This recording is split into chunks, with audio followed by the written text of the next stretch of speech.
Parte ka na ba ng cover-up? Nalulungkot din ako sa Senado, lalong-lalo na sa idolo ko, na Senator Lacson. Sinimulan niya yung investigasyon, pero hindi niya tinapos. Ang balita ko pa, mukhang may deal na siya.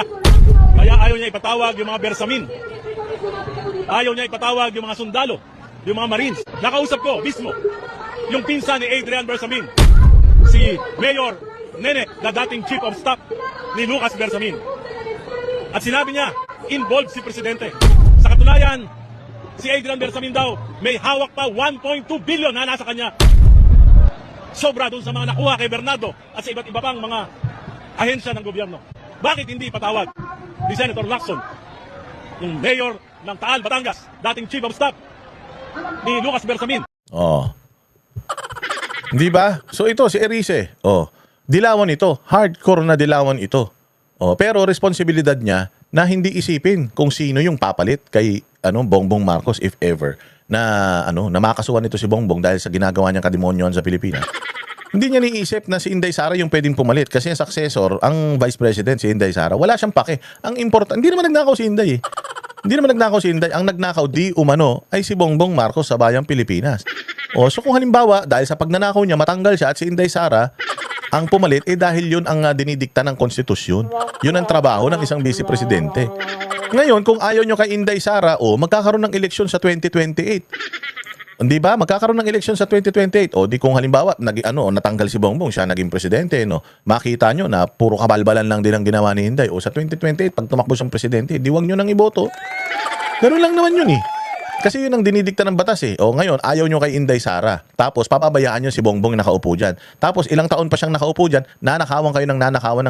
Anong klaseng yan? Anong klaseng prinsipyo meron yan? Dahil lang anti-Duterte ka, kahit nakawan kayo ng nakawan nitong pamilya na ito na sinasabi pa ni Amy Marcos, adik, okay lang sa inyo. Pero ayaw nyo umupo si Inday Sara. Ba't ano ba ginawa ni Inday sa inyo? Inabuso ba nila kayo nung nasa Davao kayo? Di ba? Ano na ba mga ahensya ng gobyerno hinawakan ni Inday Sara? Ang hinawakan ni Inday Sara, Department of Education. As far as I know, noong panahon niya, naging maayos ang Department of Education. Naging focused sila sa learning ng mga estudyante. Napakarami niya pa nga nagawang pabor para sa mga teacher. Di ba? Tinanggal niya yung administrative task ng mga teacher. Itinaas niya yung mga allowances ng mga teacher. Nagkaroon sila ng bakasyon. Tapos yung mga ilang taon man lang naupo si Inday Sara sa Department of Education. Kita mo from blended learning or yung mga bata nag-hybrid sa bahay nag-aaral, 100% ibinalik niya yan sa eskwelahan. At dahil sa mga patakaran na yan, 'di ba may mga COVID pa naman, kita mo yung mga bata hindi naman nagkasakit, hindi naman mga nangamatay, may nabalitaan ka bang ganun? Ibig sabihin, maganda yung leadership ni VP Sara. So kung maganda yung leadership ni VP Sara, mga bossing, bakit ayaw niyong umupo siya kung sakali man? Sa Davao, taga Davao ba kayo? Di naman kayo taga Davao. Kasi kung taga Davao kayo, sigurado ako, kasi at least 90% ng Davaoenyo gusto ang mga Duterte. The other 10% siguro foreigner, di sila masyadong kilala. Or yung mga kalaban nila sa politika, baka isang barangay na ayaw sa kanila. Pero tingnan mo kung gaano kaganda ang Davao, ikumpara mo yan sa probinsya mo. Tapos ayaw mo na yung magagandang nangyayari sa Davao makuha mo, di ba?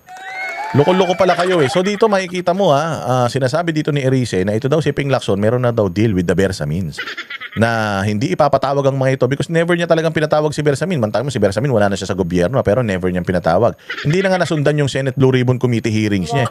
Importante mga bossing itong nangyayaring corruption sa bayan. Dapat talaga tuloy-tuloy ang hearing mo. Yung Quadcom nga eh. Tingnan mo yung Quadcom mo, ilang hearings yun? Umabot yata ng 20 hearings yun. Wala namang napatunayan yung Quadcom na yun.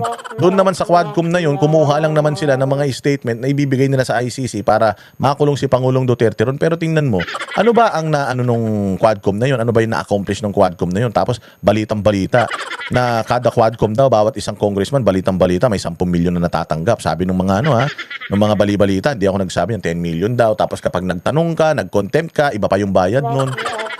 Quadcom yun ito ang Senate Blue Ribbon Committee ang dapat na nakafocus to sa pagnanakaw sa bayang Pilipinas. Ayaw mo ba Lacson na resolbahin niya?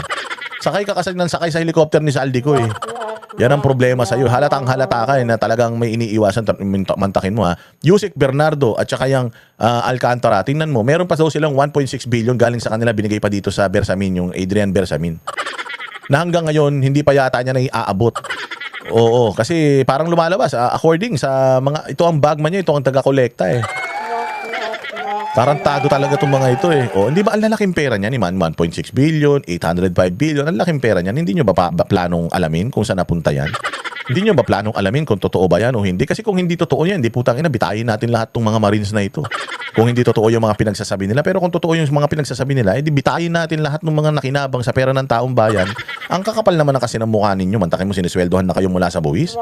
Tapos ganyan pa ginagawa ninyo, mga hayop kayo. O tingnan mo, ito pa yung isang masasabi ni Erice tungkol dyan sa ano ni Lacson. Pasok? But it seems that Senator Lacson is committed or had committed not to investigate the Versamines. A cover-up will require a series of cover-ups. Kaya hindi po matatapos ito. Pinakita sa amin yung files na naglalaman ng text messages between the President and Yusek Bersamin. Oh, hindi ba aside from itong mga testimonies ng mga sundalo, meron pang mga text messages. Mabigat 'yun. Bakit hindi nyo ilabas yung text messages na 'yun? Bakit hindi ibalita ng media yung text messages na 'yun? Bakit hindi isomon ng Senate Blue Ribbon Committee yung mga text messages na 'yun? Because they have the power to do that. Bakit hindi nila gawin 'yun? Why? Because may cover up. Because yung mga amo netong dalawang ulol na ito, si Tito at saka yan si Ping, baka masagasaan dito.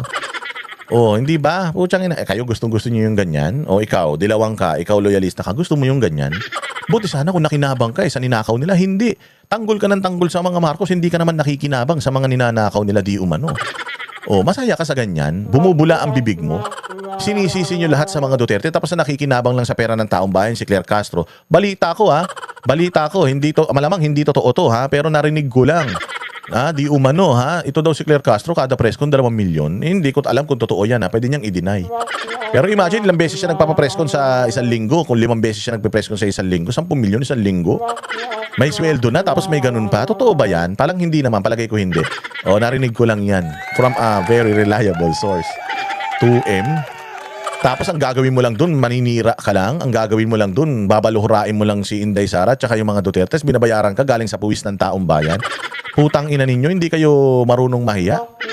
Nasaan na ang nasaan na ang mga prinsipyo ninyo? Sabi ko nga sa inyo, imagine ninyo ang sarap ng buhay ninyo ngayon. Tatanggap mo yung 2 million kada araw. O siguro sa katapusan ng buwan mo natatanggap yun. So kung 10 million, 400 million yun. Ay 40 million. Sa isang buwan, 4 na linggo, 40 million sa isang buwan. Putang ina niyan. Parang kapag magtitinda ng drugs kapag gaganyan, putang ina, maninira ka na lang sa mga Duterte, ganyan kalaki kikitain mo. Imagine niyo yan, pera niyo yan eh. Dapat yan sa serbisyo na pupunta yung mga pera na yan. Mantakin mo sa serbisyo nila, sa amo nila, yung pera natin ang ginagamit. Ginigisa tayo sa sarili mantika, tapos nagtatanggol ka. Ikaw na basher. O, tatanungin kita, may kinita ka ba may komisyon ka ba sa ginawa nilang pandarambong sa bayang Pilipinas? O yung pera ba ng Pilipinas na pinaiikot nila sa kanila, nakatanggap ka ba? Kung hindi, putang ina mo, bakit tanggol ka ng tanggol? Wala ka naman palang nahihita. Puro katarantaduhan na nangyayari sa bayan, tapos pinagtatanggol mo pang mga hayop na yan. Anak ng tinapay, mantakin mo yung ganyang mga bali-balita. O tapos sino pa? O yung pa mga iba pa, yung mga vlogger na binabayaran nila. Yan, yung mga pinapanood nyo ng mga vlogger na mga tanga. Kita nyo, walang ibang inaatake kundi mga Duterte. Walang ibang inaatake kung hindi mga kalaban nila na vloggers. Bakit? Kasi wala silang maipakita sa inyong magandang ginawa. Netong administrasyon na to, wala nga, open mouth. O kaya nga, sabi ko nga sa inyo, kaming mga badateros at ang mga DDS vloggers, tingnan nyo, do we get something? Do we get something from this? O from yung pagtatanggol namin sa mga Duterte? Oo, ano yun? Pucha, baka sakali, yung mga yan, tumakbo ulit, baka sakali manalo yung mga yan, maging maganda Pilipinas, putangin na nyo, pati kayo damay. Samantalang yung mga amo ninyo, ninanakawan tayo, lahat tayo damay, lahat tayo binabaha, lahat tayo nagkakaroon ng kurikong sa paa dahil sa hindi na nawawala yung tubig. Wala, gutom na lahat ng mga Pilipino, tapos pinagtatanggol nyo pa. Tangina ninyo, mga tanga kayo. Ano pang masasabi mo dyan, Erice? Nakalagay doon, 7 billion, report siya kay Presidente, natanggap na lahat ng 7 billion, at susunod niya yung kwenta kung saan napunta yon. May mga napunta doon sa mga kandidato na alyansa, 11. 12 po yung kandidato na alyansa, 11 yung nabigyan. Takin mo, 11 nabigyan sa alyansa? Baka mamaya yung hindi nabigyan, yung hindi nabigyan si Lito Lapid pa yan ha. Pero tinan mo hindi nabigyan 11. Ay yung 12, 11. Si Aimee. Siyempre hindi na mabibigyan niya si Aimee, alyansa si Aimee. Ilan lang naman alyansa eh. So ibig sabihin si Camille Villar, nakatanggap pa yan. Hayop ka Camille. Kaya na masaklap nito pera ng taong bayan. Pera ng taong bayan, yung mga pinagkukuha ninyo, mga hayop kayo, pinangkandidato, pinangkampanya ninyo, yung pera ng taong bayan, hindi kayo nahihiya, tanginan nyo. Dapat talaga masunog ang mga kaluluwa nyo, mga 1 milyong ulit. Lahat po nabigyan, including Senator Lacson and Senate President Tito Soto, nabigyan. Alam ko na hindi naman nila alam kung saan galing yon. Kaya walang problema doon. Natural lang naman, yung mga national candidates, sinutulungan ng kanilang mga kapartido. Minapunta kay Andrew E., 68 million, talent fee. At yan ay dumaan lahat kay Congressman Toby Chanco. Ginawa ko, pinunta ko si Kong Toby. Dahil kaibigan ko naman yan. Tinanong ko siya, totoo ba yan? Sabi niya, totoo. So, ibig sabihin, ito pa lamang ay worth investigating na. Yung pinakita sa akin ng mga text messages, merong ibang issue, not just the campaign, pero may mga national issues na patrabaho si Presidente kay Yusek Bersamin. Kung totoo o hindi ito, malalaman natin kung papatawag ng Senado si Yusek Bersamin, si E.S. Bersamin, tawag lang para magkaalaman. By the way, ni-reveal yan ni Congressman Tino February 9. Ano no, date na ngayon? Narinig nyo ba na nag-deny si Yusek Bersamin? Yon, narinig nyo nag-deny? Yan si, yung Pangandaman. Yung DBM ng Pangandaman na sinasabing putya yan ang naglalabas ng mga pera para pumunta sa DPWH. Napatawag na yan. Putang ina niya, nakulong na bang hayop na yan? Or at least man lang na-investigahan ba yung hudas na yan? Wala eh. Mantakin mo, ang may kaso ako. Ako ang may kaso? Si Jack Argota may kaso? Kakasuhan yung mga Marines. Tapos itong mga putang ina nito, nas kaliwat kanan na nga yung mga ebidensya at sumbong na ibinabato sa kanila. Putang ina, malaya ang mga hayop. Putang ina, napaka-unfair ng buhay, no? Hayop. Sobra, di ba? Narinig nyo ba na nag-deny si E.S. Bersamin? Hindi sila nagde-deny. Si Leandro Libis, diba, nag-deny na inausap niya kaming 5 congressman. In 4 occasions, nagharap-harap kami. Pinakita niya together with 4 other congressmen. So, it's worth investigating. Ayan, di ba? Palakpakan. Ang galing. Alam mo, sabi ko nga sa inyo, si Erice, di naman yan kakampi ng mga Duterte. Staunch critic yan ng mga Duterte. Pero ang pinag-uusapan natin dito, bayang Pilipinas na. Regardless anong kulay mo, dilaw ka, girl boy, bakla, tomboy, pagka para sa Pilipinas, dapat sama-sama tayo.